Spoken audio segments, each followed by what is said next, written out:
And we are live. Welcome back to Takes by Fans. We got a great show for you today. As always, we are live every single day at noon Eastern. If you want to watch live, head over to takesbyfans.com/watch. If you want to watch but not live, head over to our YouTube channel, Takes by Fans. We post all of our shows and clips of the show there on a daily basis.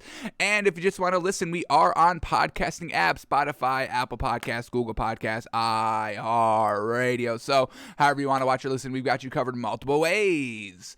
Alrighty, today's a big old Saturday, folks. We've still got one more film study to kind of break down, and that's Lamar Jackson. And once again, that's tying into our bonus pick of this week of betting on the Browns straight up, not taking the points, not swallowing the 3 points there.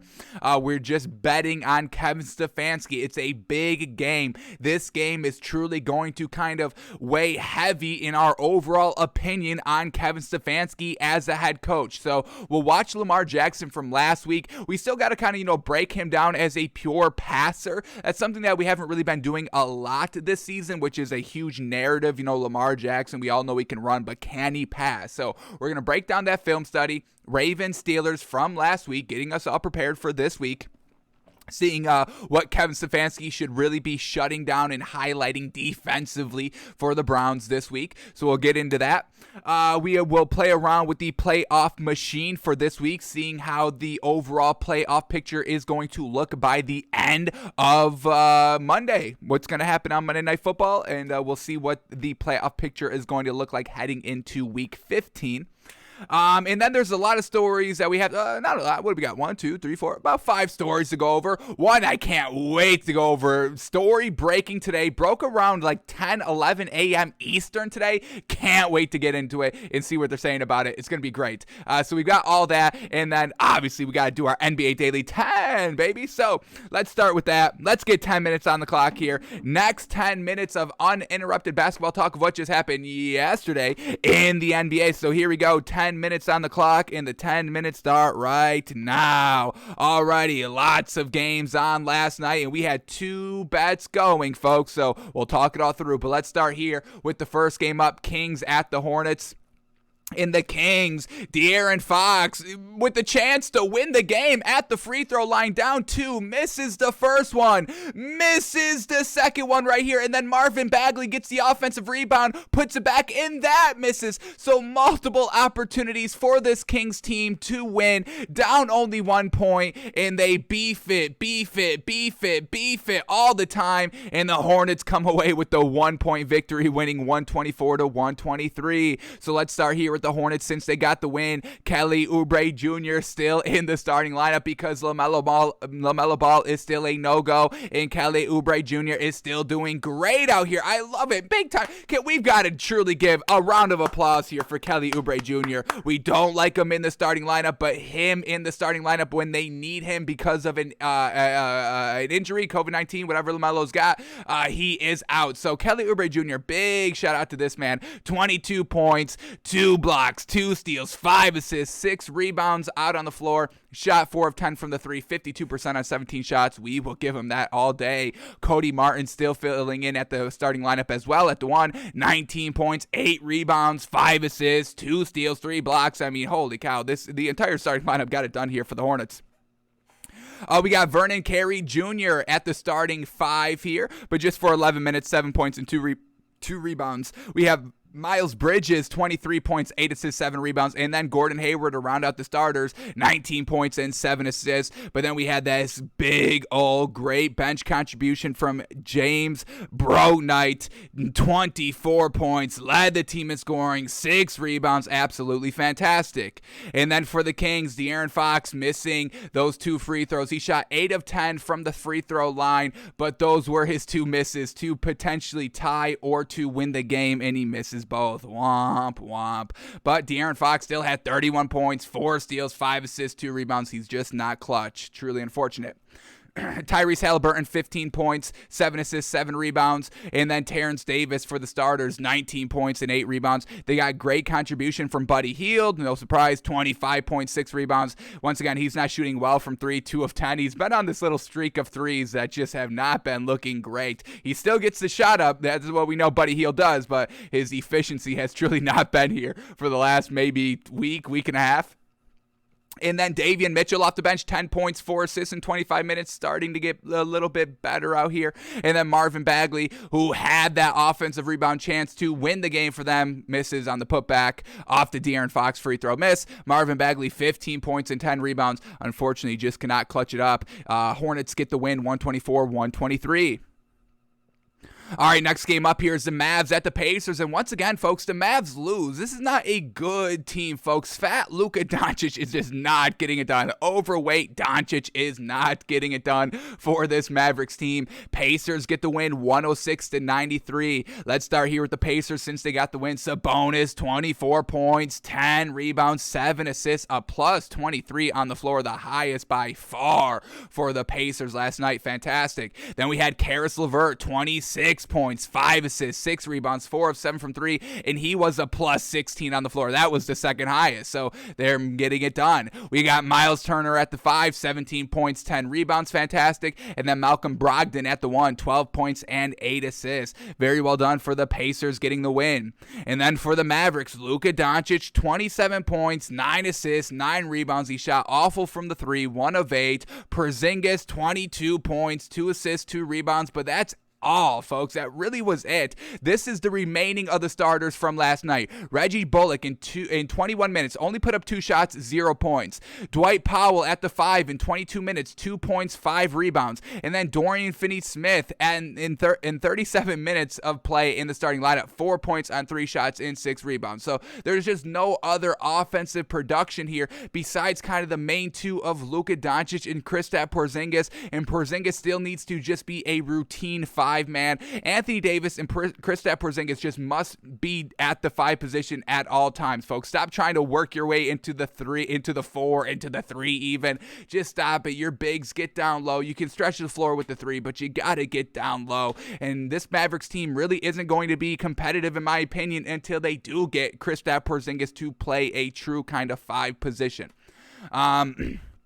Off the bench here, Tim Hardaway Jr. recently brought down to the bench, which is the best thing for this man. He was not getting it done in the starting lineup. Tim Hardaway Jr. off the bench, 15 points, 3 steals, 2 assists, 3 rebounds, but he wasn't efficient. 1 of 9 from 3. Definitely got to step that up a little bit. And then Jalen Brunson off the bench, 14 points, 7 rebounds, but no great scoring here by the Mavericks. We're staying away from betting them all the time, and it always pays off, as we see, because they're losing to the Pacers, folks, and y'all know how we feel about this Pacers team.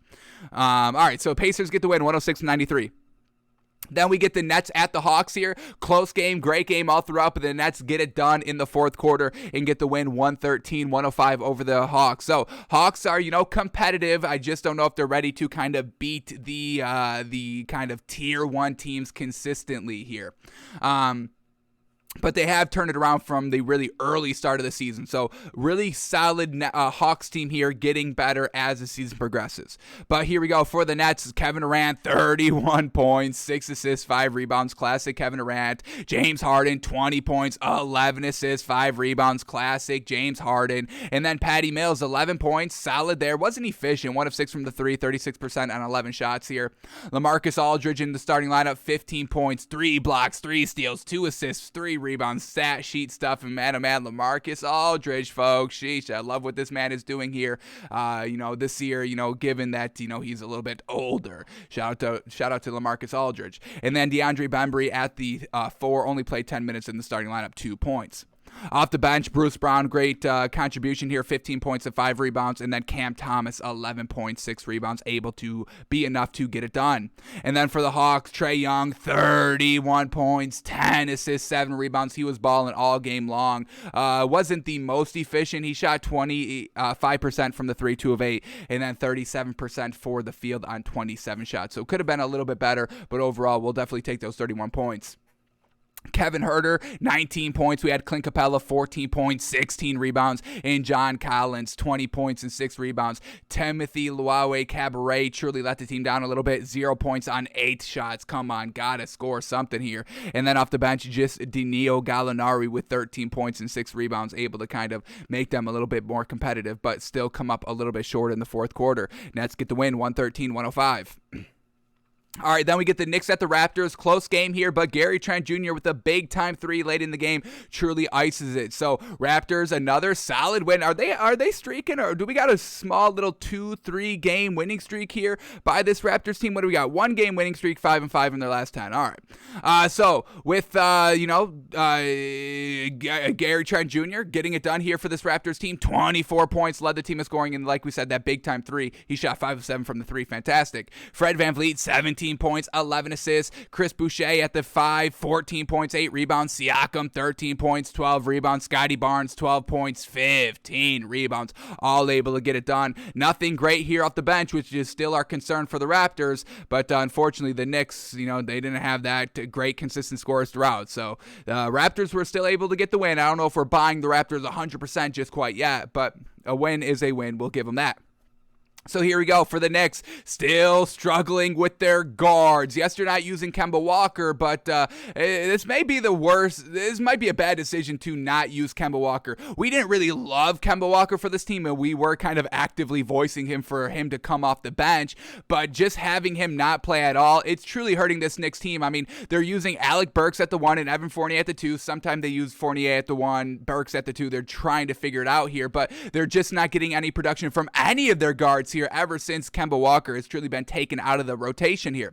So Alec Burks, 1 point on 7 shots, 5 assists, 5 rebounds. Evan Fournier, 9 points on 3 of 7 from the 3. He should be taking more than 8 shots a game anyway, but he's got to be way more efficient than that. Nerlens Noel at the 5, 6 points, 2 rebounds, not getting any big production from the bigs down low. Julius Randle, who was kind of the A1 tier 1 scorer on just the number 1 scorer on this team, 13 points, 14 rebounds. He's only taken 9 shots. Then we have RJ Barrett, 19.6 rebounds. He only shot 2 of 7 from 3 though. And off the bench, Derrick Rose, 11 points, but he shot 38%, 4 assists to go along with that. And then Obi Toppin, solid performance by him off the bench, 19 points and 10 rebounds. So still not really sold on this Knicks team. They got to get this guard thing figured out here. And I don't understand why they're just not starting Derrick Rose. Let's juice up this offense a little bit here. And Derrick Rose is a great facilitator, can open up Evan Fournier to kind of score a little bit more. That is our 10 minutes, but we still got a lot to go over. Geez Louise, so we got to crank it up a little bit here. But start Derrick Rose. I want to see Derrick Rose in the starting one. I want to see the starting lineup to be Derrick Rose 1, Evan Fournier 2, RJ Barrett 3, Julius Randle 4, and Nerlens Noel 5. I think y'all can win like that. Derrick Rose can provide that kind of great spark that y'all need to get out to good starts out here. And then having Alec Burks run the second team of Alec Burks, Emmanuel Quickley, and Obi Toppin. I believe that can get it done here, but they're just not experimenting with it. So we'll see what the Knicks do, but I don't know, man. Raptors get the win 90-87.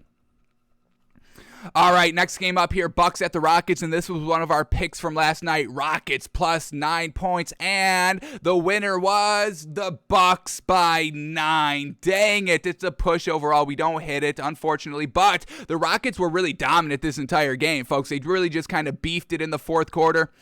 First quarter, Bucks scored 26-23 to the Rockets. Then in the second quarter, Rockets came back, outscoring the Bucks 42-32. Then in the third quarter, the Bucks outscored the Rockets 32-30, so really a close game heading into the fourth quarter, and actually a lead there for the Rockets heading into the fourth quarter. But then in the fourth quarter, the Rockets beefed it. They got outscored 33-19. So 9-point loss here for the Rockets, but we do push it. So it's not a loss, folks. It's a push. It's I guess it's better than a loss. It's not a win, but it's not a loss.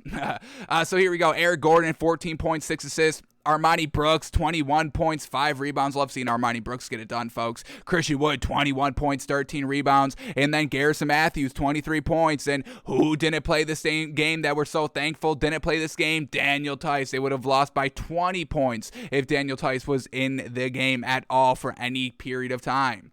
And then for the Bucks, a nice strong fourth quarter. showing Giannis 41 points, 5 assists, 17 rebounds. A monster game by Giannis. Chris Middleton, 21 points, 5 assists, 8 rebounds. He played well, 5 of 11 from 3. We'll give him that. Bobby Portis at the 5, still getting it done, 21 points, 8 rebounds. Grayson Allen, 8 points, 2 rebounds, 2 of 7 from the 3. Alrighty, Grayson Allen not really kind of playing as well as he was, in the beginning kind of first couple, weeks there of the season here. But like we said, he just is kind of the 5th option here. If nothing else is going, you can rely on Grayson Allen. So we've got no problem with his overall offensive production being small, with the Bucks still getting the wins.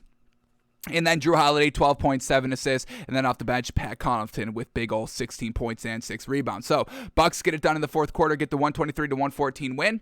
Then we get the Cavs at the Timberwolves, and we should have bet the Cavs last night. Darn it. But we know the Cavs are the real deal, so we will use this information accordingly moving forward, betting-wise. But Cavs get the dominant win, 123-106 for the Cavs. Jared Allen, 21 points, 10 rebounds. Evan Mobley, 11 points, 8 rebounds. Lauri Markkanen, 19 points, 2 steals, 2 assists, 2 rebounds. Fantastic. Isaac Okoro, 16 points. Darius Garland, 12 points, 12 assists. And then off the bench, Kevin Love, big-time performance by this dude. 18 points. 13 rebounds in only 22 minutes. Yes, sir. Also, C.D. Osman getting it done. This man is getting it done silently. And we knew when LeBron went back to Cleveland, he loved C.D. Osman. And here's the reason why, folks. Solid, consistent offensive production off the bench. 13 points, a +9 on the floor in 27 minutes. Yes, sir. C.D. Osman, fantastic. And then for the Timberwolves, the big 3. Well, they didn't have D'Angelo Russell, so they had the big 2 last night. Anthony Edwards, only 13 points. He shot 1 of 8 from 3. A really not great classic Anthony Edwards performance that we are used to seeing. So big drop off there. Karl Anthony Towns, 21 points, 7 rebounds. He shot 0 of 7 from the 3. So hurting the team overall there. And when those 2 aren't the leading scorers, you're not going to win, and then you need that third scorer as well. So they just didn't have all that offense, and it showed last night. Cavs get the win 123-106. Then we get the Pistons at the Pelicans. Pelicans get the win 109-93 over the Pistons. For the Pelicans, Brandon Ingram, 26 points, fantastic. Valanciunas, 17 points, 11 rebounds, getting it done like classic. And that's all y'all need to know. And then for the Pistons, Jeremy Grant, 11 points. And once again, that's all you need to know, because if Jeremy Grant's putting up 11 points, that means everybody else is really lackluster. Cade Cunningham will shout him out quickly. 16 points, 4 assists, trying his damnedest. Still not enough to beat this Pelicans team. All right, final 2 games. Lakers at the Thunder, and thank goodness the Lakers win this game. They are getting trashed in the national media. They are getting trashed on social media. Do we necessarily agree or disagree? I don't really know what to make overall with this Lakers team.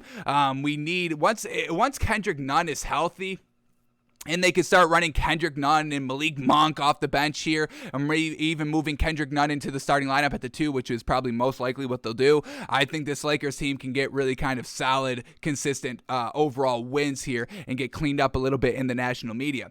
But the Lakers get the win here, 116-95, definitely a big needed win by them. Russell Westbrook, only 8 points. He had 7 assists and 9 rebounds and 5 turnovers, but overall a +18 on the floor, and that was the second highest next to LeBron James at +19 on the floor by getting 33 points, 2 blocks, 3 steals, 6 assists, 5 rebounds, and shooting 65% on 20 shots. An absolutely amazing game by LeBron James, who's had an entire great season. It's not LeBron James kind of not getting it done for the Lakers, which is resulting into losses. LeBron James is still playing absolutely fantastic, even though that this man is 38 years old, still getting it done. Fantastic.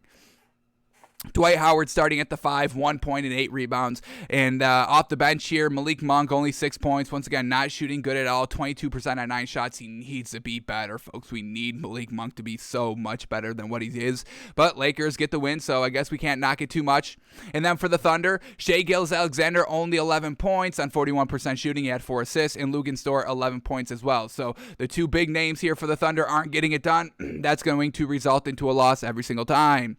And then the last game of the night, our last bet of the night, Celtics at the Suns. We had the Suns only -4.5, and that was easy value. We loved it. We took it. We bet it. We hit it, folks. Suns get the big old 21-point win, 111-90. No Jaylen Brown for the Celtics, and they still flounder. So Marcus Smart and Dennis Schroeder at the 1 and 2, they're just not that consistent, folks. They have some good performances, but we know Marcus Smart's not consistent. That's going back to, since he's been with the Celtics team. And Dennis Schroeder's not consistent either, because we saw that with the Lakers as well. So still not consistent here. They need that good, consistent production from the guards. That's the problem that the Knicks are also having. So Dennis Schroeder, he had 15 points, which isn't bad. I'll give him that, but 3 assists, 3 rebounds. And then Marcus Smart, 4 points on 13 shots. The man shot 7%, 1 of 13 from the field, folks. Absolutely atrocious.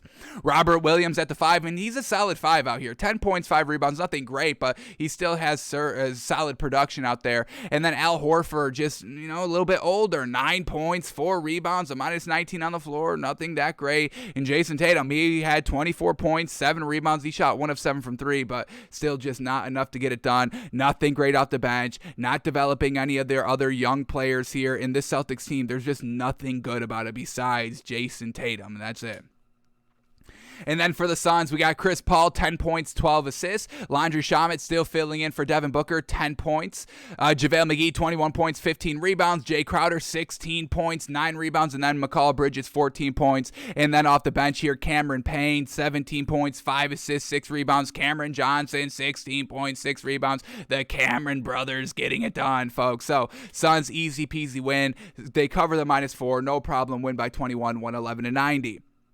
All right, those were all the games last night. Is there any way we can make a little bit of money? We just hit yesterday, just overall a one-teamer because of the push by the Rockets +9. But let's see if we can make a little bit of money back tonight. Or I should say, again, we didn't lose any money last night.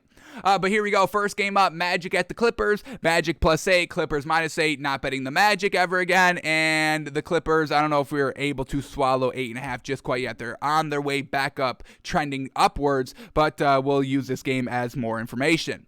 Then we get the Jazz at the Wizards. Jazz -6.5 here, folks. Jazz -6.5, Wizards +6.5. Let's see who's all good to go here. Rudy Gay, game time decision for personal reasons. So, yeah, if Rudy Gay's not playing, folks, we know this Jazz team is deep. Hassan Whiteside, but can Hassan Whiteside handle an entire game at the 5? We like Hassan Whiteside, but coming off the bench. And then for the Wizards, it's just Thomas Bryant out. So, Jazz -6.5. If Rudy Gobert was definitely playing, I would definitely take the Jazz -6.5, but with that game time decision for personal reasons, he probably skips this game. So we'll stay away from this one. Then we get the Rockets at the Grizzlies, and we're not going to bet this one. We just bet the Rockets last night, and we're not going to bet them on the back-to-back, even though the Rockets +8 seems like good value for the Rockets. What do we got? Kevin Porter's a game time decision, which we definitely need in, and Daniel House is also a game time decision. John Morant is still out. Brandon Clark is out. Dylan Brooks is out. Damn, oh damn. Big old outs there for the Grizzlies. So Rockets +8 is looking like good, but betting on back-to-back, it always bites us in the butt, folks. Even when it looks like good value, it's usually not. We got to stay away from it. Let's not push our luck. We had a great night yesterday. Then we get the Bulls at the Heat. Bulls +1, Heat -1 here. For the Bulls, what do we got here? Bulls out are DeMar DeRozan. Alex Caruso is a game-time decision. Derek Jones is out as well, so that's truly unfortunate. He was able to get his shine without DeMar DeRozan. So Derek Jones Jr. also out. That's truly unfortunate for the Bulls. Truly unfortunate for us that we can't see him, play out there. We love watching that man play. So athletic, so explosive. Such a great watch on television. And then for the Heat, Jimmy Butler's still out, Bam Adebayo's still out, Markieff Morris still out. So a lot of outs here, and this Bulls team left a little bit bad of taste in our mouth, losing to the Cavs in their last outing. So we'll stay away from this game as well. Then we get the Kings and the Cavs, and both these teams coming off of back-to-back games. So we're going to stay away from this one. Kings +6, Cavs -6. Then we get the Warriors at the 76ers. Alrighty, now we might be cooking here. Warriors -3, 76ers +3. In this 76ers team, folks, they have just been in close games after close games after close games that they win, folks. Let's go back a couple of games here. Let's go back to the start of the month, December 1st, folks. Against the Celtics, they lose by 1, 88-87. Then against the Hawks, they win by 2, 98-96. Then against the Hornets, they win 127-124. Then the Hornets again, they win 110-106. And then against the Jazz, they lose big time because it's the Jazz, and the Jazz are good here. So I don't know if there's any bettability with this 76ers team just quite yet. Remember, they're trying to get everything back together because Joel Embiid was out for a substantial period of time here with the COVID-19. Now that he's back, they're trying to get everything back to what it was in the beginning when they were really dominant. But for the Warriors, Andre Iguodala is a game-time decision. And for the 76ers, everybody's good to go here. So I'm taking the Warriors -3, folks. The offense of the 76ers has just not been that great here. And Draymond Green's a good defender. And I think he's going to be able to help out with Joel Embiid down low. So we're going to swallow the 3 here with the Warriors on the road. Steph Curry 10 threes away from breaking the record as well. I doubt it comes tonight, but he's trying to get it done quickly as possible. So Warriors -3, I'm liking it. And then the last game of the night, the Nuggets at the Spurs. And, we don't bet the Nuggets here, and they just played the other night, so this is a back-to-back series, so we're definitely staying away from it. Spurs got the upper hand in their first meeting, winning 123-111. The spread here, Nuggets -1, Spurs +1. No bettability on the Nuggets, but in the back-to-back series, we don't love that either. So we're going to go with one game tonight, folks, and that's just the Warriors -3. Loving the value here. Rockets +8 is appetizing. I'm going to leave that to y'all. If y'all bet the back-to-backs, then bet this game. If y'all bet back-to-backs, the Rockets +8 is a great bet. We don't like to bet back-to-backs. They always bite us in the butt. So we'll just play it safe here and go Warriors -3. Alrighty, that is all the NBA that we had to go over for today, so let's shift gears a little bit to the NFL. And before we get into our final film study of watching Lamar Jackson from last week, let's talk about some stories that we have not been able to kind of get into throughout the week, and the one breaking news story about Urban Meyer that just came out a couple of hours ago. Can't wait to get to that. So let's start here with the first one, and this is going to go back to, we broke, everyone's talking about Chase Claypool on the, the Thursday night football game, Steelers at the Vikings, celebrating a 4th and 1, not getting up to spike the ball. But some person put the back-to-back films with Larry Fitzgerald catching the ball and going up and spiking it, and then compared it exactly to Chase Claypool. And, once again, I'm not placing that much blame on Chase Claypool. I think I undersold it at 20%. We said it was Chase Claypool's fault 20%. I think I want to bump that up to like maybe 30%, but I don't think I need to go any higher than placing 30% of the blame on Chase Claypool, because this Larry Fitzgerald tape actually kind of says and shows exactly what we were saying on why this isn't all on Chase Claypool's fault.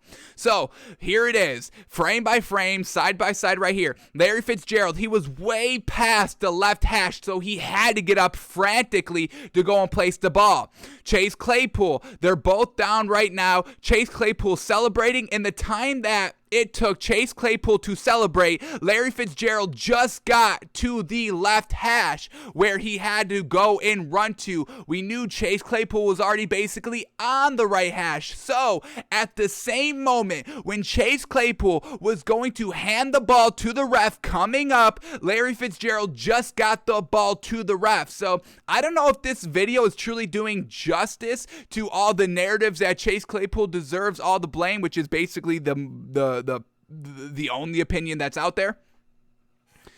Because like we said, folks, it was the ball being knocked out of Chase Claypool's hands by the other Steelers player, because the other Steelers player thought he knew better than what Chase Claypool was doing overall. So I think right here, Chase Claypool was going to give the ball to the ref. Ref going to place the ball right now. I don't know, folks. I still am not placing really that much of the blame here on Chase Claypool. And when we have the videos, side by side together, I think it does Chase Claypool a little bit more justice than what everybody's getting him credit for. So that's our opinion on it. That's our take. And now we've got the footage back to back, side by side. So not knocking Chase Claypool that much. Still a little bit, 30%. We've upped it to 30%, but that's really as high as we're going. Alrighty, next up here, Texans are naming Davis Mills the starting quarterback for the remainder of the season, and we believe that is the right decision. Tyrod Taylor's not doing anything good here for this Texans team. Now, Davis Mills has not been good at all for this Texans team. Tyrod Taylor has been putting up more points than Davis Mills has, and I think I can bring up these stats really quickly here. Davis Mills has been atrocious offensively here for the Texans, but we do know that the Texans have such lackluster pieces all over the field. They've got really one good wide receiver in Brandon Cooks, and then the one good running back that they have in David Johnson they don't even use, and then they had Phillip Lindsay and got rid of him and didn't even use him when they had him. So there's really just no good pieces anywhere here. But I mean, Davis Mills was not putting up the points here. Here we go. This season, Davis Mills, game 1 that he started, he put up 21 points, but I mean, he threw 44% and he only he threw for 100 yards, so he was not the one, putting up most of the points there. Week 2, they put up 9 points. Game number 3 for Davis Mills, he puts up 0 points. Gets shut out 40-0.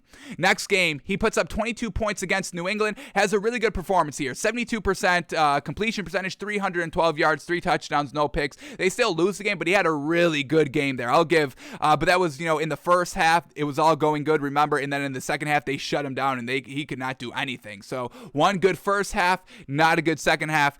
So overall, complete game, kind of 50-50. Then the next game, they put up 3 points. The next game, they put up 5 points. They're back to putting up 22 points here. 22 points against the Rams. Yeah, he played good. 76% completion percentage, 310 yards, 2 touchdowns. He threw a pick, but ended up still losing by 16 points to the Rams. And then his last game that he played, 0 points against the Colts. So Davis Mills doesn't really give you anything great there production-wise, but like we said, there's no weapons. And Tyrod Taylor wasn't doing anything that great either. A lot of interceptions and kind of, scoring territory and all that, not being kind of a true veteran.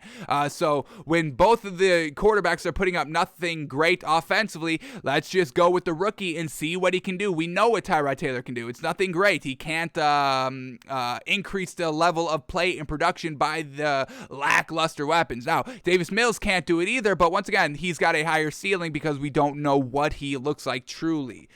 So let's quickly see what these quotes here by David Culley and why he's making the decision to start Davis Mills for the remainder of the season. So let's see what we get here. The Texans are turning the page under center in the final 5 weeks of the 2021 season. Rookie quarterback Davis Mills will take over starting duties for the remainder of the season, Coach David Culley reported on Friday. Quote here by David Culley, quote, "He gives us the best chance to win." Now, we read all those point totals, 0 points mostly. That's nothing great, but once again, Tyrod Taylor doesn't do it either. So I don't know if I truly believe that Davis Mills gives you the best chance to win. If you're looking for the best chance to win, I still go with Tyrod Taylor, just because he does have that veteran presence and that little bit of dual threat ability overall. So if you're going for best chance to win, I still think it's Tyrod Taylor. So I don't know if I believe David Culley here, but all right. Let's see what else we get. What else did he say? Quote, "I wouldn't have liked it either, but this is a production business." Talking about the news didn't go over well with Tyrod Taylor, and David Culley says, "I wouldn't have liked it either, but it's a production business." It is a production business, but, Davis Mills was not doing anything productive either. He had one good half against New England Patriots, and that was really it. And you got no wins under Davis Mills, where Tyrod Taylor, I believe, gave you 2, correct? Let's go to Tyrod Taylor, see what he's been doing points-wise and all that. And I think he's got this Texans team for 2 wins. He won his very first game here, and then that was it. So they've only got 1 win. 2 wins. They beat the Tennessee Titans, so 2 wins there. And that Tennessee game was a big game, division rival, all that. I don't know if Davis Mills would have been able to win that game, even though the Titans didn't have Derrick Henry and all that. So this is what Tyrod Taylor's been doing. 37 points week 1, 21 points his second start, 9 points against the Dolphins, 22 points against the Titans, 14 points against the Jets, and then 0 points against the Colts, where they both played. So I don't know, man. both of these quarterbacks are nothing great. It's not like one's so good and one's so bad that like you're making such a bad decision by going with the rookie, the bad quarterback in this scenario here. So yeah, if I'm Tyrod Taylor, I'm not liking it either. It's like in Tyrod Taylor's mind, it's like, hey, we're doing the same thing and I'm actually getting the wins. I've got 2 wins, he's got 0. He's got a little bit more games than I have. So what are we doing here? So I understand Tyrod Taylor's frustration, but David Culley, I think, is overall making the right decision because he is still a rookie. Davis Mills is still a rookie. We may be able to get him better and give him that experience. And once again, what is this experience doing for Tyrod Taylor? Is he going to be able to get better? I don't know. The man's a veteran, folks. He's been in the league since 2015? 2011, geez Louise, got his first start in 2015. His first official start in 2015 with the Bills. So I don't know, man. What else do we get here? David Culley say anything else here? We get any other quotes here? And those were the 2 quotes. All right, so great article. So David Culley making the switch to Davis Mills. We like the decision overall. I don't know if I agree with his reasoning that Davis Mills gives more production than Tyrod Taylor. I don't agree with that. Alrighty, quick story right here. Jason Garrett, obviously we knew he was fired from the offensive coordinator for them Giants, and there's really, I don't know if we give Jason Garrett another chance in the NFL until he reproves himself somehow. Obviously don't want him as a head coach, don't want him as an offensive coordinator. I mean, there was so much weapons and talent on that Giants team offensively, and yes, Saquon Barkley did get injured, and I get it, and the wide receivers were all in and out of the lineup the entire year, but at some point you must get it together. And we still didn't see that great next step by Daniel Jones. Year 3, Daniel Jones, he didn't take that big step here. And that's, once again, a little bit on Jason Garrett's fault a little bit. You're the offensive coordinator. You're the guy. It does have to fall on your head. It's unfortunate. But this reporter, Susie Colbert, says she's hearing Jason Garrett is the front runner for the Duke head coaching job for football. She says, having witnessed Jason behind the scenes speaking to / teaching young men, incredibly powerful and truly inspirational, a great fit, and she says she hopes it happens. Now, Jason Garrett may be a little bit better to kind of the younger kids, the college age kids. I mean, we know, coaching, teens, young adults, young men is truly different than teaching grown 30-year-old men. That's why Urban Meyer is not having success here in the pro level where he was having success in the collegiate level, because he can maybe be a mentor to the young men and all that. Jason Garrett may have kind of that same thing. Hey, I'm not great coaching kind of the men, but the young men I can kind of get to. I can, break in, and my kind of overall coaching philosophy resonates a little bit more with them. And I'm not knocking Jason Garrett for saying that. Obviously, it's hard to coach grown men. There's only 32 head coaching jobs in the NFL, where when you look at college, I mean, take your pick. I mean, you've got trash teams, you got good teams. You can really go wherever you want in college, and there's so many more opportunities. So Jason Garrett most likely going back down to the collegiate system. We'll see what he can do there and maybe work his way back up to the NFL. It's going to be tough, but we'll see what he can do here if he gets the job at Duke. So be on the lookout for that potentially to happen. All right, next story up here. Aaron Rodgers facing the Bears here. And we know the last time he faced the Bears in Chicago, absolutely destroyed them. Scored a touchdown, and the fans were booing and middle fingering Aaron Rodgers. And then we get the famous Aaron Rodgers. Hey, I own y'all. What are y'all why y'all dissing me? I own y'all. Why y'all dissing the master out here? What are y'all doing? So we all know how that went. And now it's getting brought up again this week because Aaron Rodgers is facing the Bears again this week. So Aaron Rodgers says he, quote, I don't regret saying it at all, yelling, I still own you to the fans. And yeah, I've got no problem with Aaron Rodgers kind of sticking with it and being like, yeah, why would I regret it? Is it not fact? I mean, that's what he goes on to say in the next quote right here. He says, quote, I don't know what you can question a whole lot of what I said. We have gotten the better of them the last 27, 28 times we've played them for the most part. So yeah, this is just a true statement. Aaron Rodgers owns the Bears. That's what it is. If you don't like it, then go out and beat them. You're 12.5 point underdogs here, folks. I mean, geez, play with some pride, Matt Nagy. Truly, I mean, if you don't like it, then you go out and coach your men to go out and beat this man. To stop all the kind of disses by Aaron Rodgers, all you have to do is beat him. You can shut him up by beating him. That's how you do it. So I've got no problem with Aaron Rodgers kind of saying this. Hey, I don't regret it at all. What do you mean? This is fact. What I said, it was fact. I didn't say any lies there. I own them, and Aaron Rodgers has owned the Bears. And this is another reason why we want to stay away from this game overall, and it's not one of our picks. And, in our 99% guarantee picks this week, we took all big spreads, swallowing 8, 9, 10 points. And the reason why we stayed away from this Packers game is because I believe there's just too much emotion caught up into it now, with Aaron Rodgers doubling down on his "I own y'all" statement. So now he has to go out there and actively own them, or he's going to look like a schmuck in the end. And then with the Bears, a lot of emotion on that side as well. Green Bay's getting dissed the last time Aaron Rodgers owned them, dissed again this week, getting it re-brought up, and they want to go and prove that they can get it done and win this game, and they're on the road. So maybe they try to do a little bit too much. Maybe they're trying a little bit too much to win the game and to prove Aaron Rodgers wrong so they can have the last laugh this season, I guess.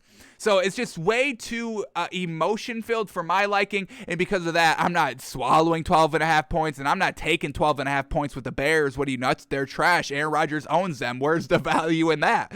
So just too much emotion in this game. We're staying away from it.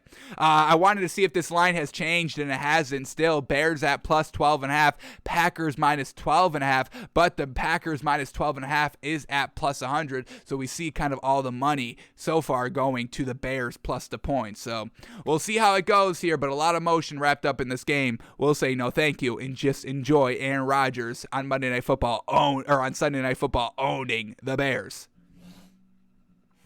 Alrighty, and then the last story to go to, the one we can't wait to talk about, folks. Sheesh, man, oh man, when I saw this story drop, I was like, I cannot wait to read this and see what's going on here today on the show. So, like we said, this broke today. This came out at 10:49 a.m. Eastern 2 days, so brand new story about some things not going right here for the Jaguars, and especially Urban Meyer. So let's read this article and let's see what dysfunction Urban Meyer is having here with the Jaguars organization. And didn't we just updated our worst coach in the NFL slide here that we have, and we said it was Matt Rule is the worst coach in the NFL right now. So we'll see if we have to change that to Urban Meyer. We had it as Urban Meyer. We changed it to Matt Rule. Let's see if we have to go back to Urban Meyer being the worst head coach here in the NFL.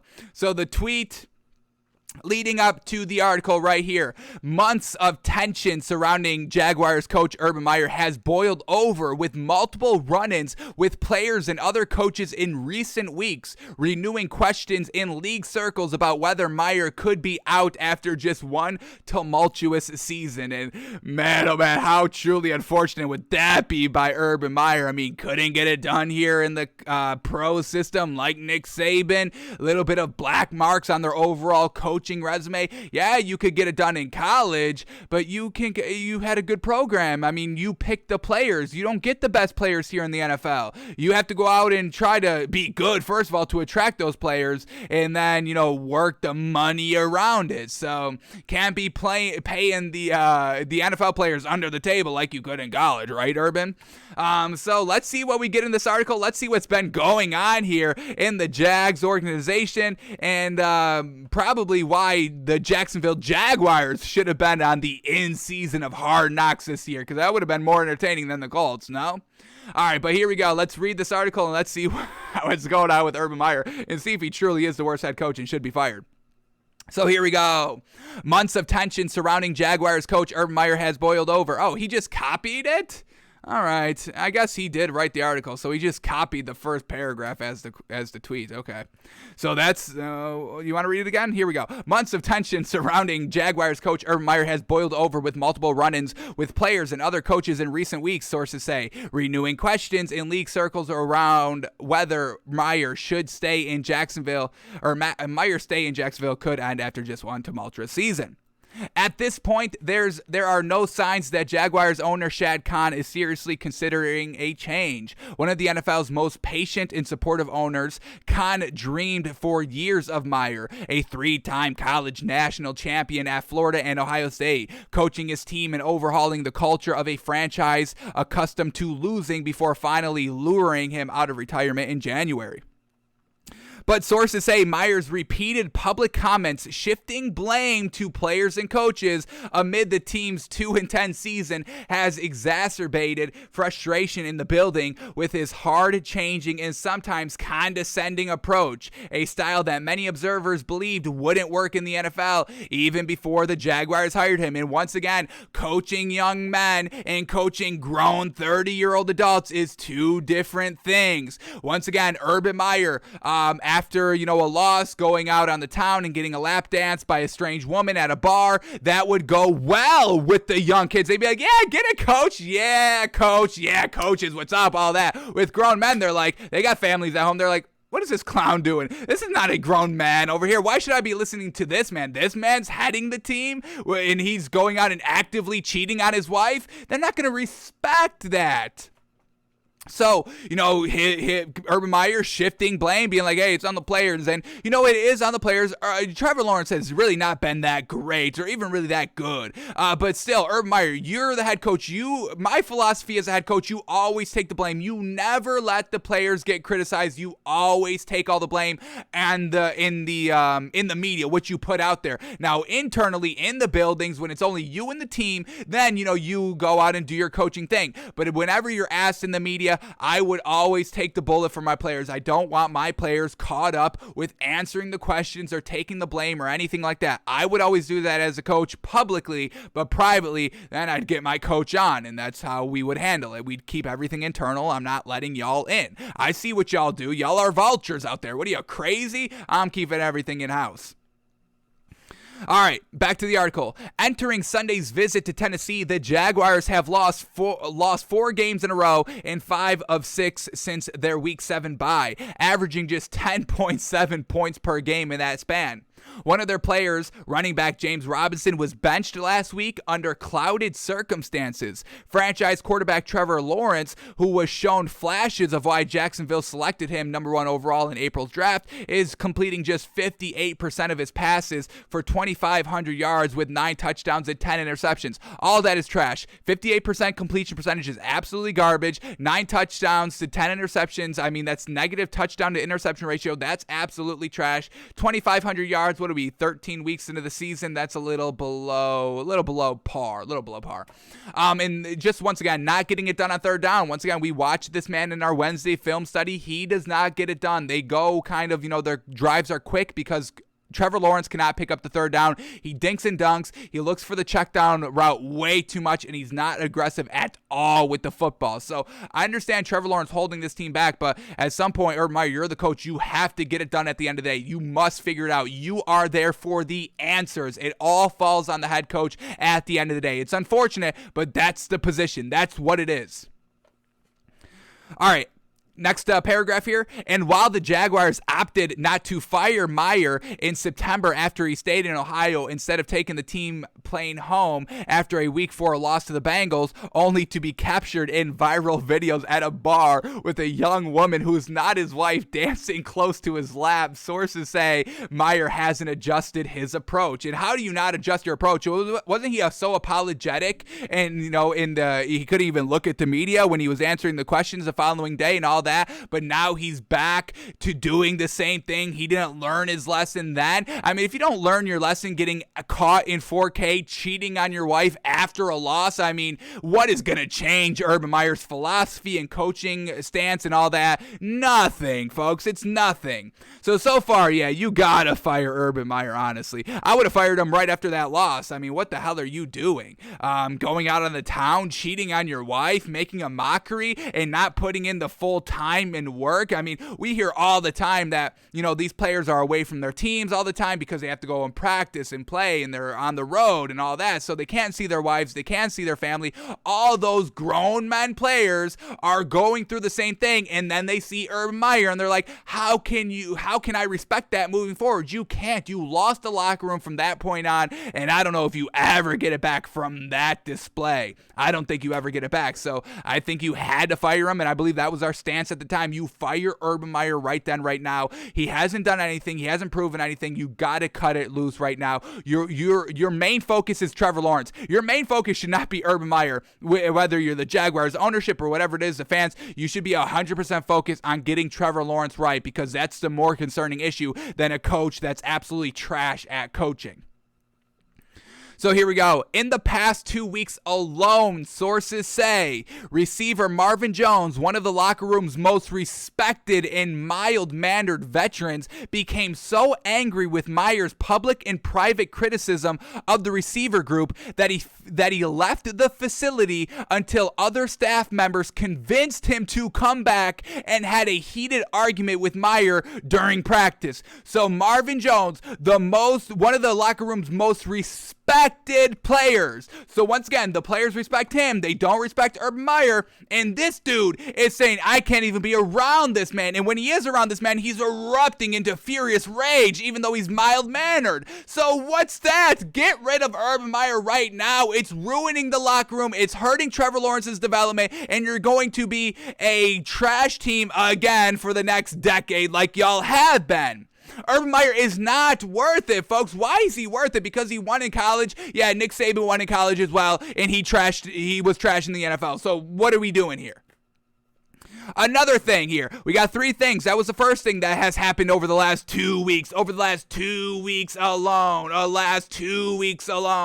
Here we go. And he's only been here for a year, folks. It's not like, he's been here for 5 years and this is the first time that we've really ever seen anything bad. No.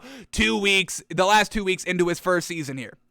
Next thing up, during a staff meeting, Meyer delivered a biting message that he's a winner and his assistant coaches are losers. According to several people informed of the contents of the meeting, challenging each coach individually to explain when they've ever won and forcing them to defend their resumes. Oh my God, how humiliating is that? Could you imagine being in like a meeting and be like, and your boss is just like, all right, what have you done for the company? What have you, Sarah, done for this company over the last week, over the last month? What have you done? Have you made the company any money? You haven't? Okay, next, Bill, what have you done for the company? Nothing exactly. You know what I have done for the company? I have made multi-million-dollar deals for the company. I have brought this company to the next level.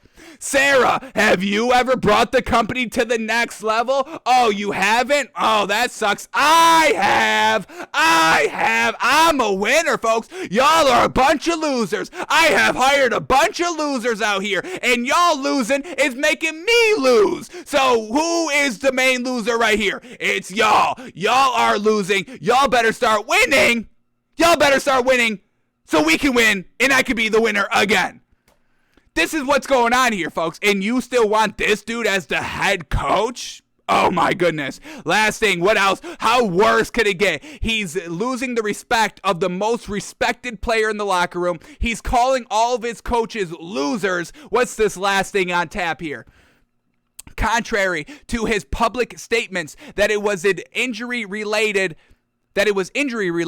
Meyer ordered Robinson's benching after an opening drive fumble in last week's 37-7 road loss to the Rams. Then had running backs coach Bernie Paramelli stop Robinson from re-entering the game, insisting Carlos Hyde, who played for Meyer at Ohio State, stay in. Only after Lawrence questioned Meyer on the sideline about Robinson's absence was Robinson allowed to return late in the second quarter.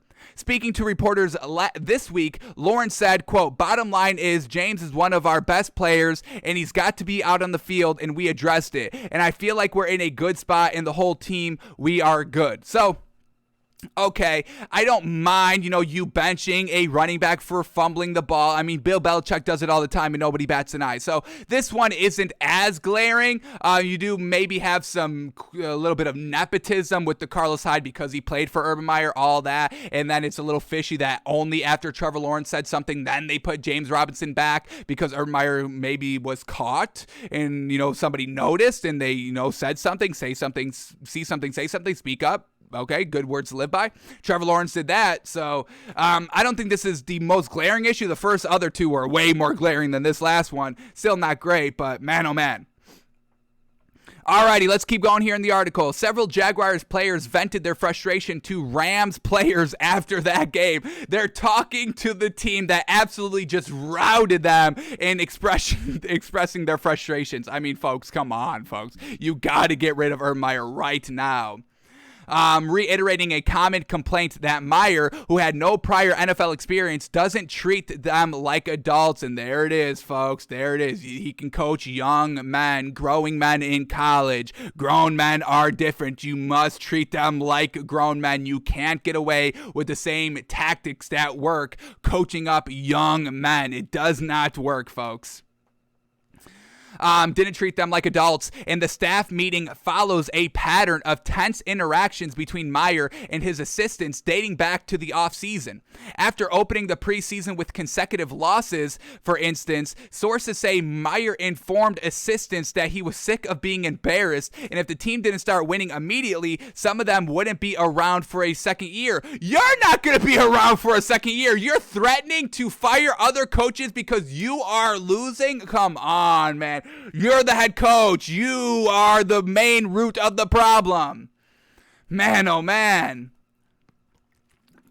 There has been staff turnover since Meyer arrived in January for a variety of reasons. Meyer's handpicked strength and conditioning coach, Chris Doyle, he resigned under pressure in February after renewed focus on the allegations of racial remarks that had led to Doyle's separation agreement at the University of Iowa in 2020. So these are the guys. If Urban Meyer can handpick his guys, he's picking racists. So that's not great either. And Urban Meyer speaks to his personality, hiring other racists.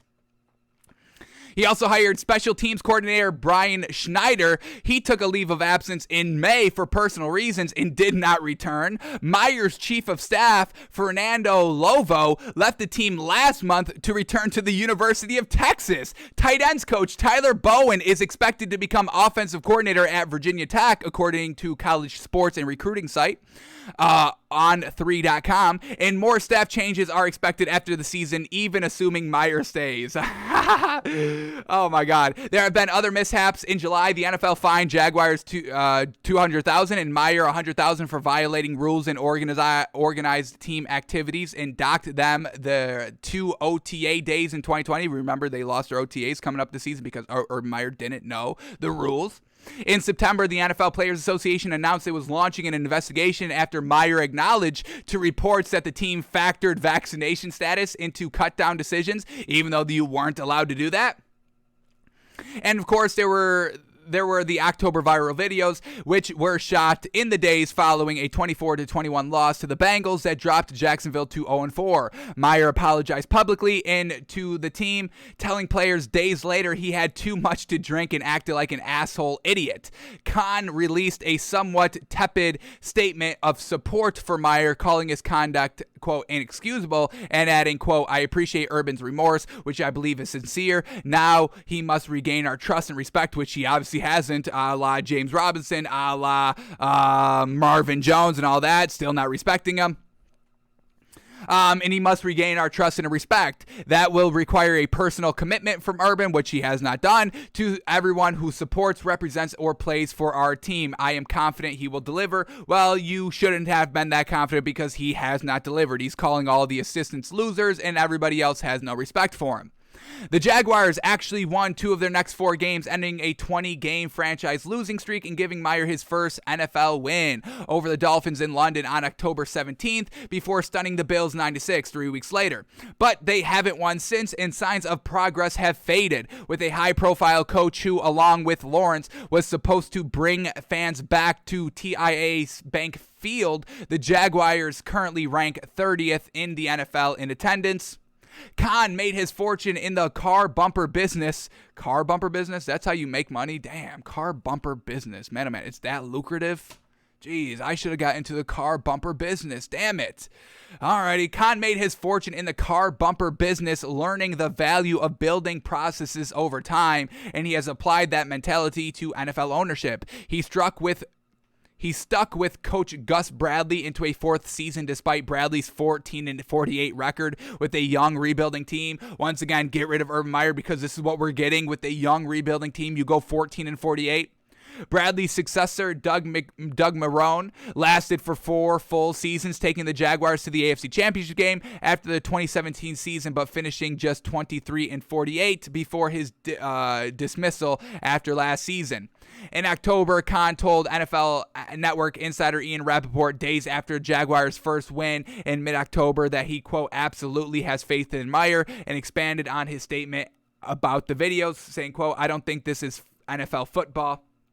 In saying, quote, you're on stage at all time and you have to be absolutely self-aware. So that's what we've got with Urban Meyer, folks. An absolutely disgrace to the NFL, and absolutely disgrace to coaches everywhere. You are not a coach. You are nothing. You have not really won anything. I put all the success on the players now that we see this side of Urban Meyer. I put all the success of those winning teams of Florida and Ohio State on the players. Oh, yeah, remember at Florida with Tim Tebow, an NFL player, and that tight end that unfortunately, we all know what happened with him.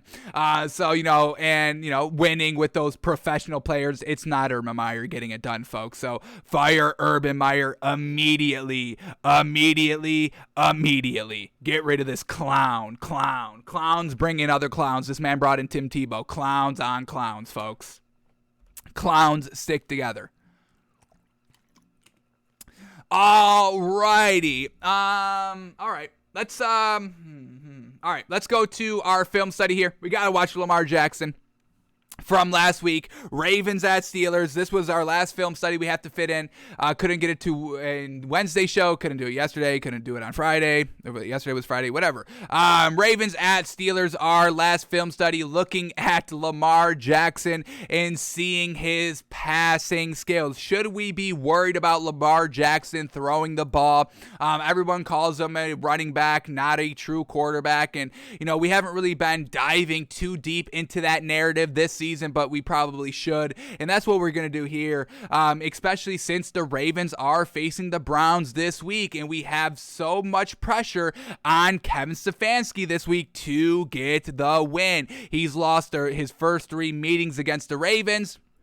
And we do think Kevin Stefanski is an above-average head coach in this league. He showed out last season absolutely getting it done, but this season taking a little bit of a step back. So we got to see him truly clean it up in the back end, try to make that playoff push, and definitely beat the Ravens for the first time in his career. So, and it's real easy. The last 3 weeks, it's been nothing but Ravens on the brain for Kevin Stefanski. They faced the Ravens 3 weeks ago. They go into the bye. Now they're facing the Ravens again. So it's not like you had to think about beating the Ravens and then beating the Patriots and the Steelers and then off the bye and then the Ravens. No. It was Ravens by Ravens. So you've only thought about the Ravens for the last 3-4 weeks here.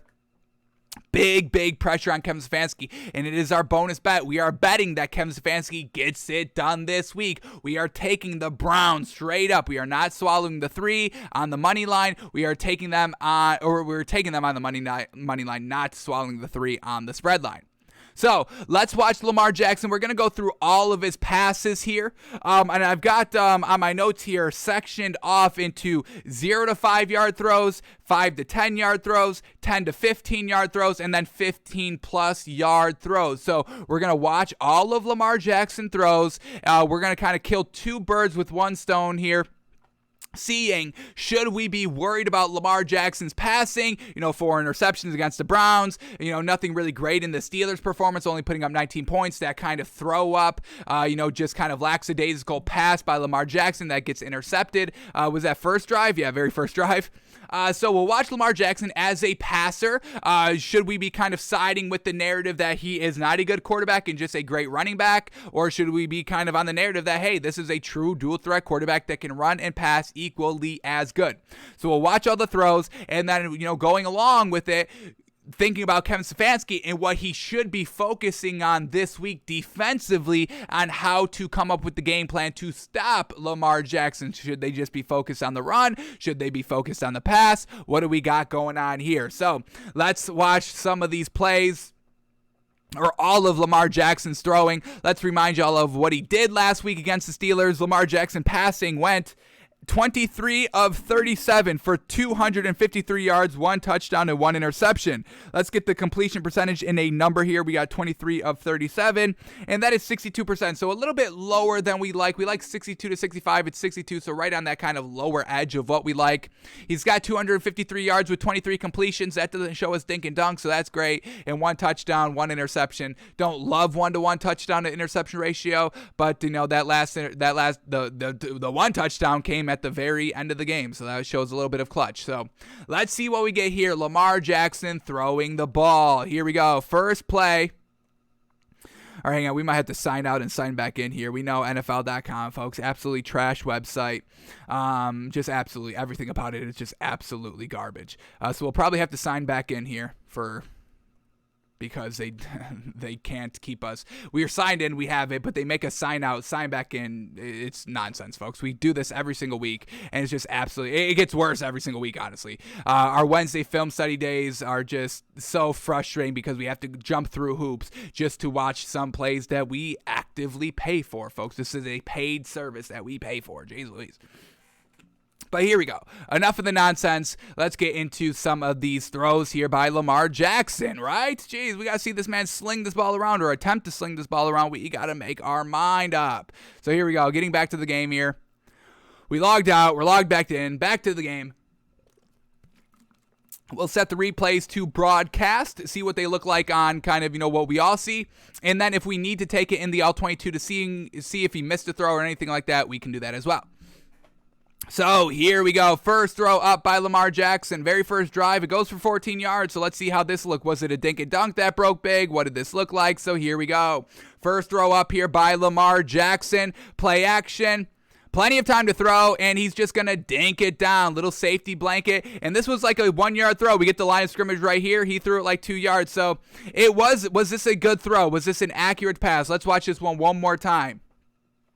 Here we go. It's wide open. He doesn't take any shot down the field, and then he just dinks it down right here. It's on the money. It's on target, so we will give him a check mark here for a good throw, but it is in the 0 to 5 column. So we're tracking throw length, and accuracy and all that as we're progressing. Once again, to see what Kevin Stefanski should be building as a game plan. Are they just dinking and dunking and running? Are they airing it out healthily? Do you still need to defend both? That's what we're a little bit figuring out here, but still focusing on Lamar Jackson as a passer as well.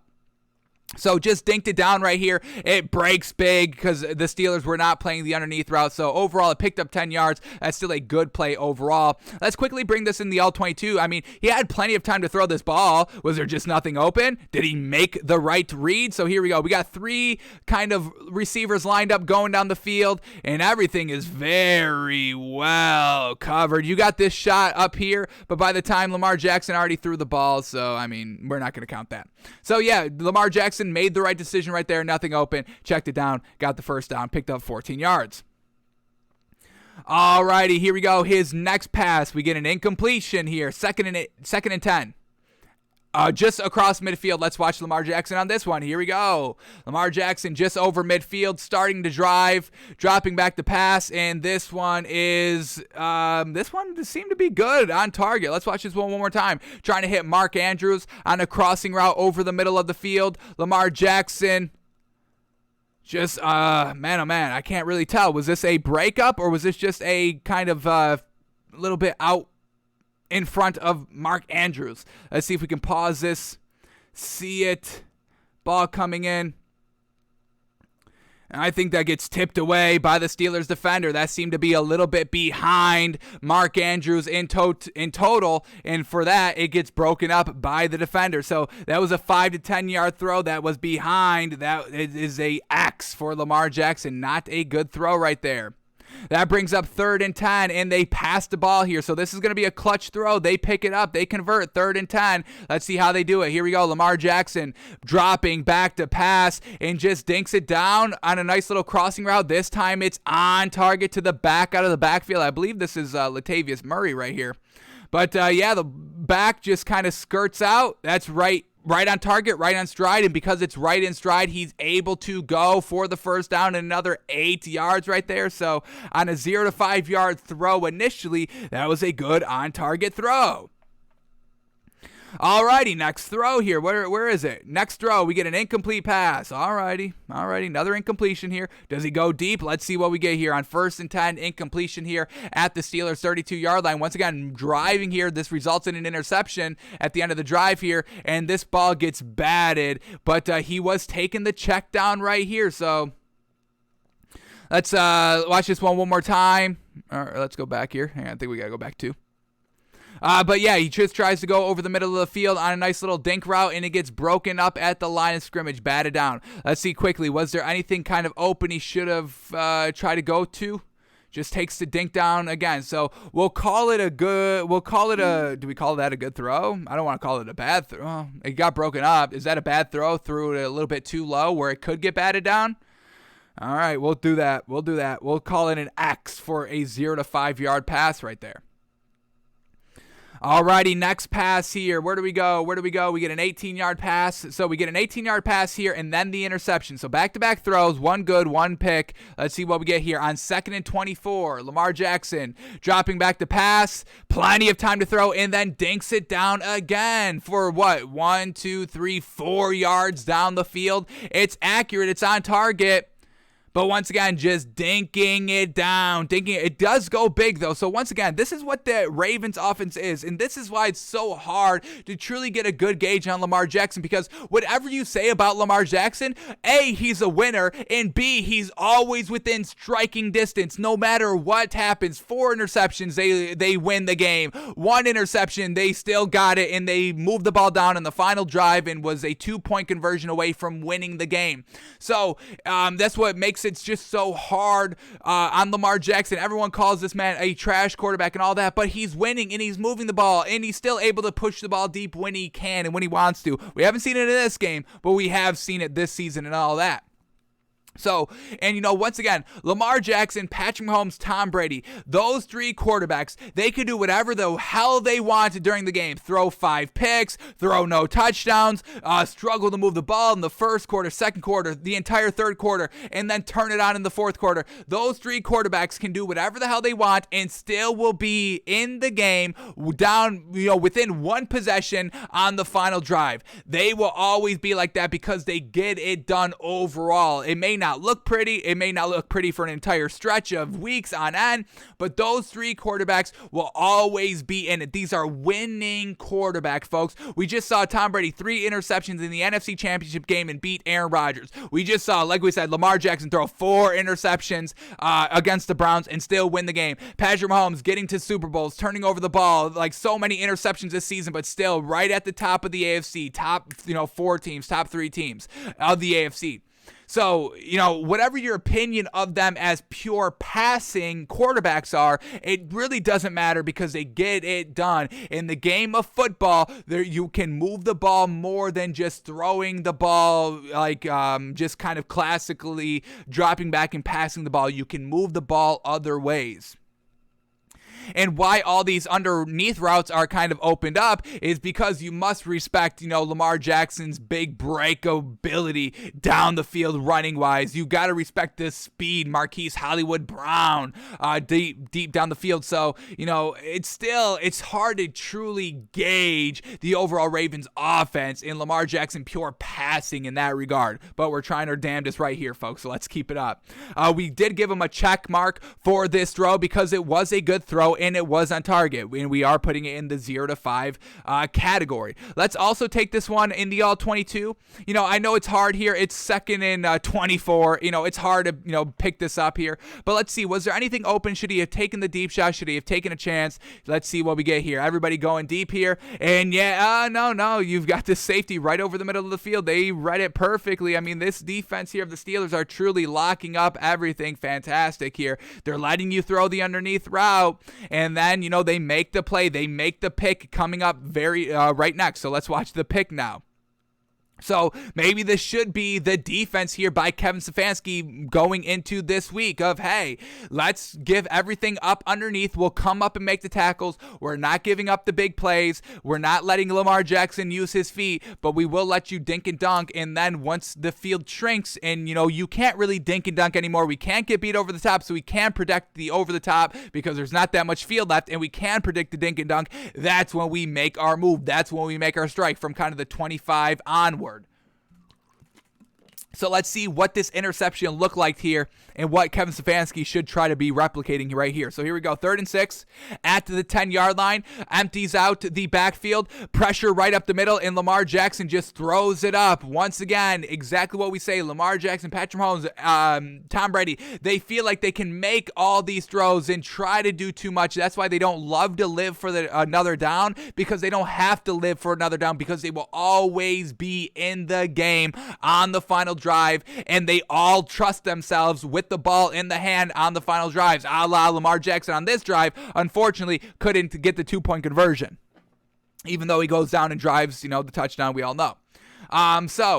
This throw right here is absolutely atrocious. You cannot throw this ball, pressure in your face, over the middle of the field, falling back, pedaling right here. You cannot throw this ball right here. And this is going to go, he threw it from the 25 yard, or no, we got to count it from the line of scrimmage. That's what we're counting it from. So this is 10 plus. We count this like 10 to 15. So this is a bad 10 to 15 yard throw right here by Lamar Jackson. So that's how the first drive ended. They were all dinking and dunking. It was moving the ball. They got into the red zone. They got to the 10-yard line, but the interception, ill-advised there, because he knows he can get away with it. Steelers don't do anything with this ball. They punt. So interception, you don't come up with any points, but you don't give up any points either. It's still a 0-0 game. Alrighty, here we go. Next drive, we get 2 passes here back-to-back. They ran the ball for -1 yard, sets up 2nd and 11, and we're going to get back-to-back passes right here. So here we go. Motions out the back, and then takes a strike here. Boom, there we go. Oh, my God, is this dropped by Mark Andrews? Come on. Got to pick this up. It seemed like a decent throw, maybe a little bit behind here. Yeah, he threw it behind here. So overall, not a great throw. Yes, it was still it should have been a completion. It was a drop here by Mark Andrews. But you throw this one in stride, he's able to pick up this first down, not come back and move, go where the defender was. So this is a 5 to 10 yard pass. It was like a 9 yard down the field, but it was not accurate. That was not a good throw overall. It should have been caught, folks, but we're focusing on Lamar Jackson's passing. Like, that's what we're focusing in on, accuracy and all that. So sets up 3rd and 11 right here. Let's see what we get. Here we go, dropping back to pass, and then dinks it down to Hollywood Brown on 3rd and 11. I mean, hey, let's see, was this accurate? I see him trying to turn back in towards the ball here. So here we go. I don't know. I don't know what this route was supposed to be. We see Marquise Brown instantly moving inside right here. But, I mean, if you throw this one in stride on the money, he's taking this inside. You have to make him turn back in, and then he goes out, because that's already where he is, and then he's trying to go back in. So I think overall this is a bad pass. I think Lamar Jackson was supposed to throw this inside. All the blocking was kind of good inside, so you run inside. But the way Lamar Jackson threw this ball for the Marquise Brown, where he had to kind of turn back inside, so he had to kind of break outside off the route. So I'm saying it's a bad pass here. 0 to 5 yard, not even on the money, not even accurate, folks. So they have to punt the ball now. Unfortunate. They don't come away with any points. Steelers don't come away with any points. Now we're going to get a touchdown drive. Let's see what this looked like, what this touchdown drive looked like. Here we go. They're backed up to their 1 yard line, folks, and they go 99 yards. Once again, why Lamar Jackson doesn't care about throwing the interception, because it doesn't matter. Go 99 yards. He will go right back and be in another position to score the ball 3-7 points, regardless what it is. It doesn't matter with the turnovers. They're always in the game, always threatening, always knocking on scoring, even if they're starting on the 1 yard line, folks. So here we go. Let's see what this pass looks like. Play action, throws the ball. There it is, to the fullback out of the backfield. I would classify it as not good. It's a little bit too much inside, but overall, it was a completion. It was decent, but it's a 0 to 5 yard pass right here. Let's watch this one more time. Just a little just too much. Put it out in front. Can you put it where it needs to be, Lamar Jackson? It's a little bit too much. You had to kind of reach back a little bit. It's nothing big. It's nothing major, but it's still a little bit. It's still a little bit not great. So I'll give him the credit for it. We'll give him a check there for it. Picks up 9 yards. Great second effort by him. Number 42 right there. All right, then we get a run play, 2-yard sack, 9-yard pass. All right, we're back to passing. Here we go. Where are they at the field? We get a 3rd and 7. Ooh, big, crucial pass right here on their own 16-yard line. Dropping back to pass, stepping up in the pocket, dinks it down again. Mark Andrews goes for it. This is a good pass. It's out in front of Mark Andrews, propels him forward, but once again, it's just a dink. This is a 0-yard pass. He throws it right on the line of scrimmage right there. So it's a good pass, but it's 0 to 5 yards. So, once again, just letting them throw underneath. It's a 3rd and 7, not trying to get the big play on this Ravens team, which they're known for, the big play down the field. So after this play, we get a 3-yard run, 8-yard run, a 5-yard penalty, and then a passing completion here, and then another big play by a passing play, very next play. So here we go. 23 passing completion, and then a 23-yard pass play. So here we go. Play action, and then just, oh my goodness, almost intercepted right here. Once again, not throwing the ball high enough, getting batted at kind of the line of scrimmage, and almost picked off right there. So not a good pass. This was going to be kind of about, we got about 5 to 10 yards down the field right here, kind of like 9-10 yards right here.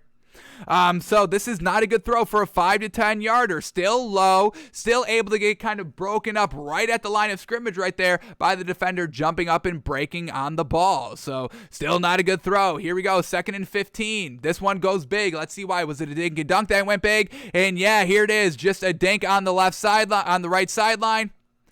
And I thought this play went big. Let's go back here. They get a penalty? Is that what it was? What happened here?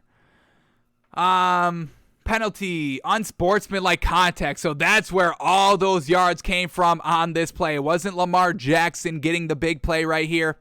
And here we go. Let's watch this one. Was this in stride on target? That was in stride on target. -1 yard, though. We don't have a column for that, so we'll still put this one in the 0 to 5 yard range. That was a good throw.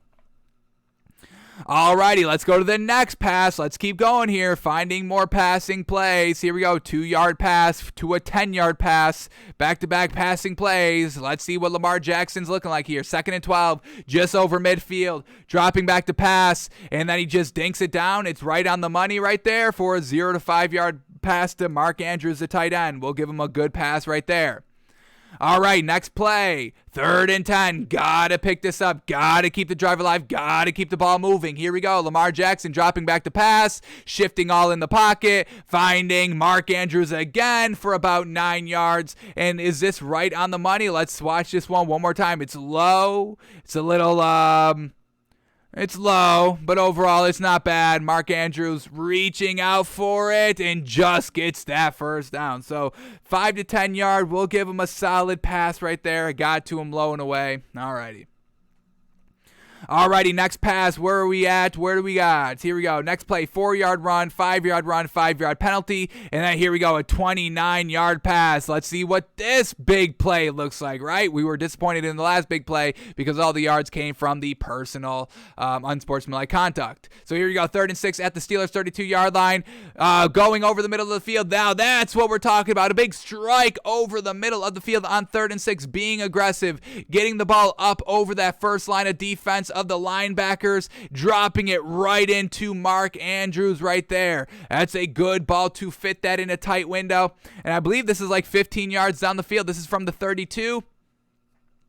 And here we go. I believe he catches it at the 10-yard line. So this is going to be a 15-plus yard play right there, getting it all the way down to the 10-yard line. So that's a good throw there by Lamar Jackson. Not a great throw, but still a good throw. It's aggressive, 3rd and 6, and that's what this Ravens offense is all about. And once again, why it's hard to truly get a full picture of just comparing Lamar Jackson to just classic quarterbacking. Our classic, what makes quarterbacks good, what are good quarterback throws of just general quarterbacks. We know Lamar Jackson is kind of an outlier on what he is overall as a quarterback. So he got the ball there, but once again, this is what it builds up for. All the dink and dunks, all the quick action, it results into this window being open because this is what the Ravens offense is. So that was a good throw there. Gets it down to the 2-yard line. Let's see how they capitalize off on this touchdown. It's a 3-yard run by Deontay Freeman. So that's a touchdown drive right there by Lamar Jackson. It wasn't anything special. Dink and dunks, go big. And then that big shot to Mark Andrews, once again, resulting, throwing to tight ends, throwing to running backs, which we don't love to see by classic quarterbacks all the time. But this offense of the Ravens, that's kind of what it is. All right, let's keep going with this next drive here. Let's go to this. We get a 3-yard pass. Start of the next drive, we get a 3-yard pass and then a couple of runs. So let's watch this pass here. Here we go. They're up 7-0. Once again, they had the lead. The interception doesn't even matter. Got the lead right here. Here we go. 7-0. Play action pass. Pressure coming. Just trying to get rid of it quickly.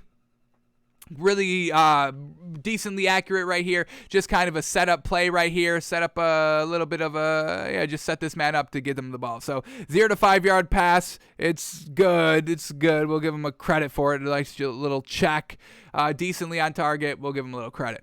All right, then they go run play, 5-yard penalty, a 9-yard sack, and then a 10-yard pass to another sack, and then they have to punt. So let's see what this 10-yard pass play looks like on 2nd and 19. Empty backfield, plenty of time to throw, and then just dinks it down. 0 to 5 yards, good throw. Marquise Brown only picks up 10 yards. Let's watch this play again in the All-22. Was there anything open? And then we'll watch the next play in the All-22 as well to see why he took the sack. Should he have gotten rid of the ball and all that? So here we go. Back to the play. Did this change?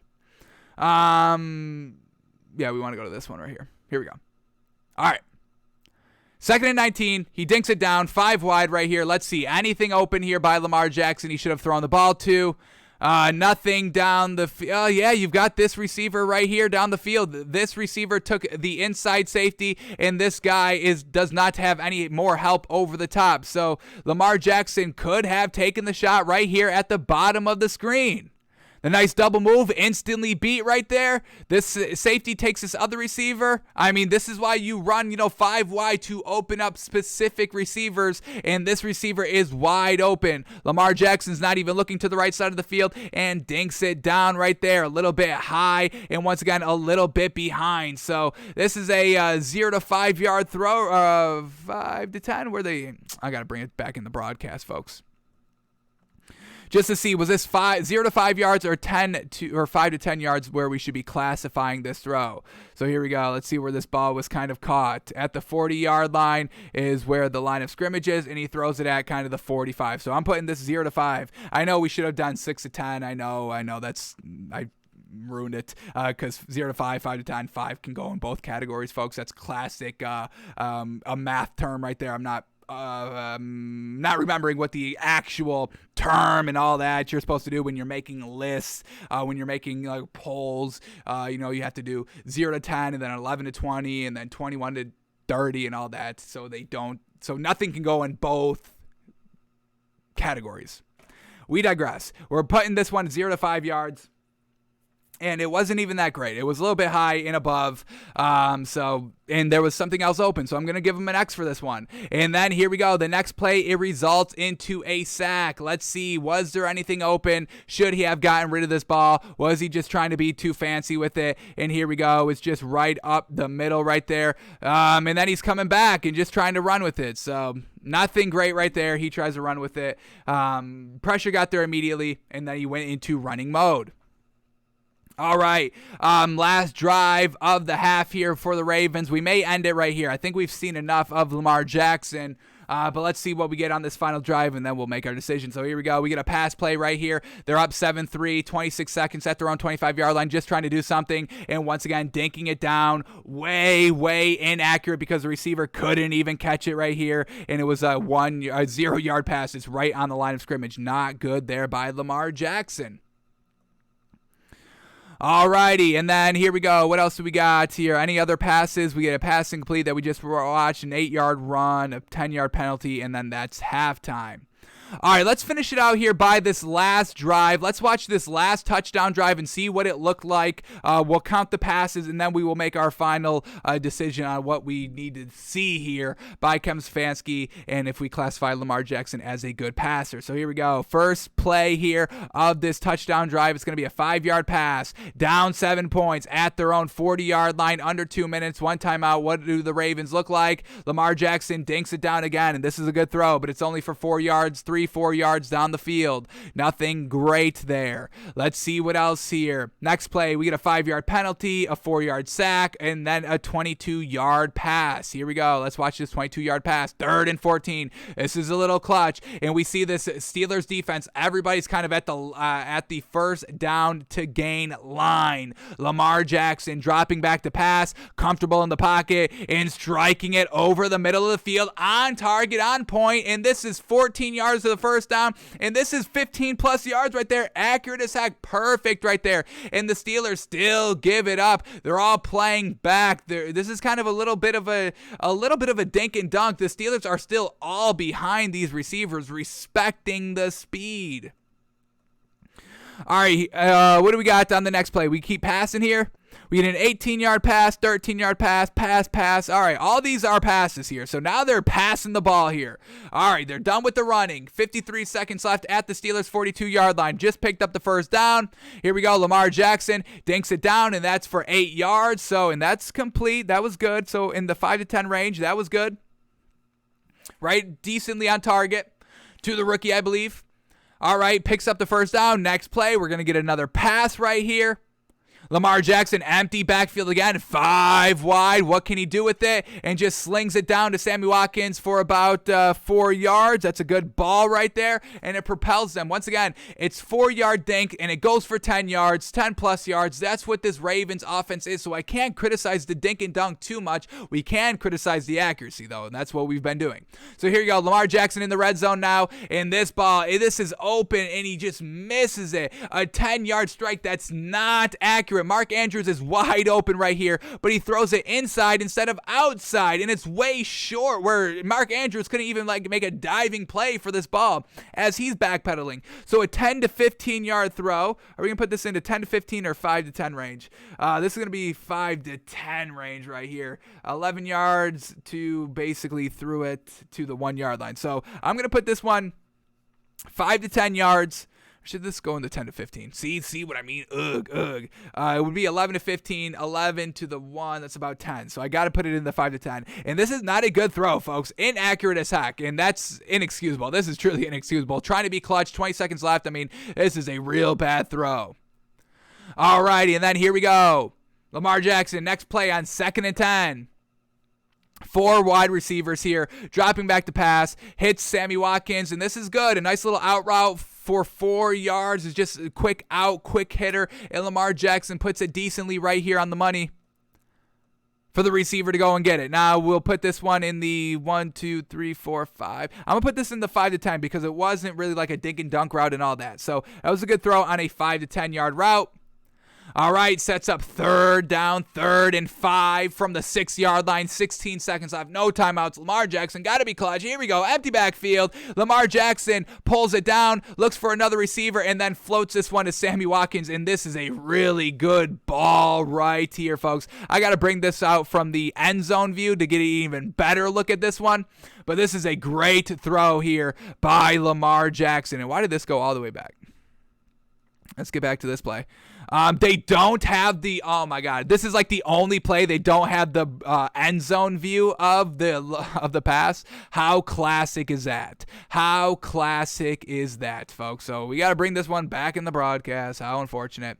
And try to get the best look that we can through the pause feature.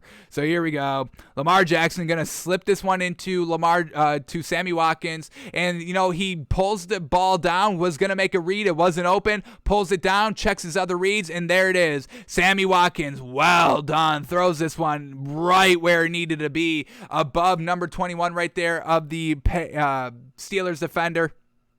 And that's absolutely on the money. And well done by Sammy Watkins to finally catch a ball. He's been a little struggling here as of late for the Ravens. And we'll count this one on a 10 to 15 yarder, or 5 to 10. We'll count this was like 5 yards deep in the end zone. I'm going to count this one 10 to 15 yards down the field. No, we'll go 5 to 10. We'll do 5 to 10. And that was a nice strike right there. That was perfect. So, all right. And that was for the touchdown. And then we'll watch the 2-point conversion right here. Unfortunately, does not go. We'll watch this one. We get pressure off the edge right here. Lamar Jackson has to kind of, fit it in a little bit. It's a good play call. It's open. It's all there. But Lamar Jackson just pressure in his face. Floats it a little bit too much, like an inch too much for Mark Andrews. So overall, that's a 5 to 10 yard pass that is unfortunately inaccurate. Now, there is a stipulation because of the pressure, but it's still a not accurate pass. So of all the passes that we saw, which was the entire first half and the very last drive of the game, we had in the 0 to 5 yard range category, we had 1, 2, 3, 4, 5, 6, 7, 8, 9, 10, 11, 12, 13, 14, 15, 16 throws 0 to 5 yards, which we know what this Ravens offense is, a lot of dink and dunk. Now, of those 16 throws, we had 1, 2, 3, 4, 5, 6, 7, 8, 9, 10, 11 good, accurate throws. 5 of those were absolutely not great. All right, and then in the 5 to 10 range, we had 1, 2, 3, 4, 5, 6, 7, 8 throws. 4 of those were good. 4 of those were bad. We had 1 throw in the 10 to 15 yard range, and that was bad. And then we had 2 throws 15 plus yards down the field, and both of those were good throws. So this Ravens offense, folks, it's the dink and dunk, it's the misdirection, it's the read option, but you also can go down the field with it. Lamar Jackson does have a good arm. I would say he doesn't have a really great consistent arm. He gets a little bit, it's wide open. He just tries to get it there. Settle in, take a breath, and deliver the ball accurately. Now, for Kevin Stefanski this week, what should he be doing? I think this Steelers defense played it really well. You give up the dink and dunk, you come up and make the tackle, because what we just said, Lamar Jackson is inconsistent with his accuracy. And, they throw a lot of the dink and dunk. So more opportunities for Lamar Jackson to make a mistake. That's what the Browns must kind of do defensively. Let him do the dink and dunk. Don't give up anything big. Don't give up the electric plays. Make Lamar Jackson throw the ball multiple times. Let the drive be, these touchdown drive, the interception drive, 14 plays. Touchdown play, 19 plays. We get a field goal drive, 11 plays. The touchdown drive, 11 plays. So let them move down the field. Let them make the throws, make the mistakes, because we know Lamar Jackson is not the most consistent, accurate passer. He will make the mistakes, and if you bring pressure on him, the mistakes are kind of exacerbated a lot. So, Kevin Stefanski, that's what we have to see you do. Don't get beat by the dink and dunk. You know they dink and dunk. You know they can also go deep, but give them the dink and dunk. Make Lamar Jackson go down 19, 18, 16, 15 plays to get into scoring position. And you must make them pay on all of their turnovers. That was what killed the Browns in their first meeting. You got it done defensively against Lamar Jackson. You made them throw 4 interceptions, but you only capitalized on one of those turnovers, folks. Only on one of those turnovers. Alrighty, and then quickly we can save this for tomorrow's show. Just do this quickly. We'll do the playoff machine on tomorrow's show as we're doing it. We're coming back at you live tomorrow, folks, noon Eastern, with our pregame show, noon to about noon 55, folks. We'll get out of your hair about 10 to 5 minutes right before kickoff so we can get it situated, so y'all can get situated. So we'll be back tomorrow with last second best bets. We'll play around with the playoff machine. Any news, any breaking news, we'll talk through the ins and outs and all that. Last second best bets, all that coming at you tomorrow. What do we got here? Julio Jones had a good week of practice and is trending towards playing this week. That's going to be a huge lift for the Titans, which we took Titans -8 this week, folks. So, all right, both Chargers wide receiver Mike Williams and quarterback Chris Harris Jr. are on track to play tomorrow. That's going to be big, definitely for Justin Herbert. Obviously, they're going against the Giants, so it's not going to be that dire to have them back. But, getting back-to-back wins is always great. All righty, is that it here? All right, that seems to be it, folks. So we are going to get out of here for today. We're back live tomorrow noon Eastern for our pregame show before Sunday's craziness ensues. All righty, folks. We are out of here. We are back tomorrow live noon Eastern. Have a great one, folks.